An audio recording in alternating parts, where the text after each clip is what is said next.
Long ago, deep in the heart of Igbo land, there was a peaceful village called Obodo Ukwu. The village was surrounded by tall palm trees, thick forests, and fertile farmlands. The people of Obodo Ukwu were hard-working farmers and hunters, but more than anything, they were known for respecting the traditions of their ancestors. Among all the traditions in the village, none was feared more than the sacred marriage oath. Many generations earlier, the elders said the village had been plagued by betrayal and broken homes. Husbands fought each other, families were divided, and jealousy filled the land. The ancestors grew angry and called upon the chief priest to seek guidance from the spirits. After many days of sacrifice and prayer, the priest returned from the shrine with a warning. The spirits of the land have spoken. He said to the villagers gathered in the square, "From this day forward,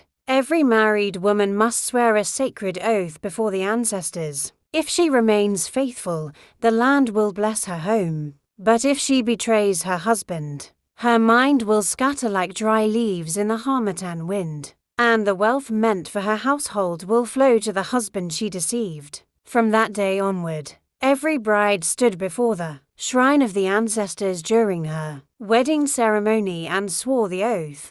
For many years, nothing strange happened, and people slowly began to think the oath was only a warning to keep women faithful. But the spirits of Obodo Ukwu never forgot. Years later, in a small mud house at the edge of the village, lived a poor hunter named Emeka and his beautiful wife Ngozi. Emeka was known as a quiet and hard-working man, but luck never seemed to favor him. Some days he returned from the forest with nothing but empty traps. His hut was small, his clothes were worn, and his barn rarely held enough food for the season. Yet despite their poverty, Emeka loved his wife deeply. Ngozi, however, grew tired of their struggling life. Each market day she saw wealthy traders with fine clothes, gold ornaments, and baskets full of goods. Slowly, dissatisfaction began to grow in her heart. Among the traders was a rich palm wine merchant named Okafor. He owned large barns, many goats,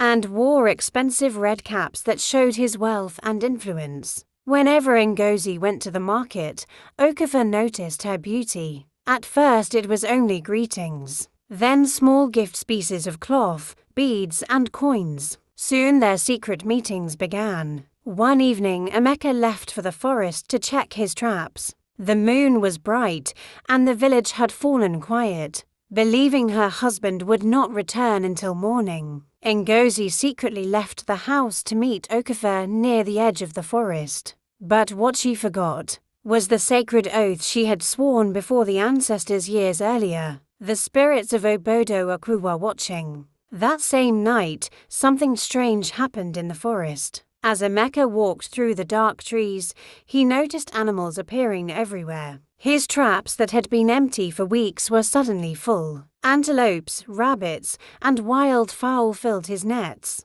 Confused but grateful, he gathered everything and began the long walk back home. By the time he reached the village, the sky was turning orange with the rising sun. His neighbors were shocked. Never before had Emeka returned from the forest with such abundance. But inside his home, something was terribly wrong. Ngozi sat on the floor staring at the wall. Her hair was scattered, her eyes wide and restless. When Emeka called her name, she suddenly burst into laughter. Then she began speaking words that made no sense. Soon she ran outside into the village square, laughing, crying, and shouting strange things that frightened the children. The villagers gathered around, whispering in fear. The elders were called immediately. After observing her strange behavior, the oldest elder slowly shook his head. He spoke in a low voice. "The ancestors have spoken." The crowd fell silent.